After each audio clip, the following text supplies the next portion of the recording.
তো দর্শক দেখতে পাচ্ছেন শহরে অনেক ভিড়। দেখেন মাইকোর জন্য সাধারণ রিক্সা ভ্যান যাইতে পারছে না। একটা করে মাইকোত একটা করে লোক, দেখেন এই দেখেন, একটা করে মাইকোয় একটা করে লোক। তাহলে মাইকো তুমি বাংলাদেশে কত মানুষ আছে ঢাকা শহরে? তাহলে এত মাইকোর জায়গা দিবি কোথায় বলো? সব কোটিপতিরা মাইকো কিনে কিনে বসে আছে। একটা করে মাইকো একটা করে লোক অফিসে যাচ্ছে,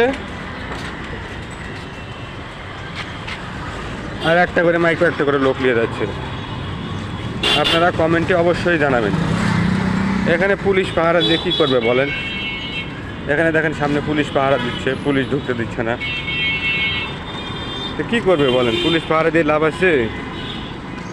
সব বড় বড় লোকেরা মাইকো কিনে নিয়ে যাচ্ছে দেখুন।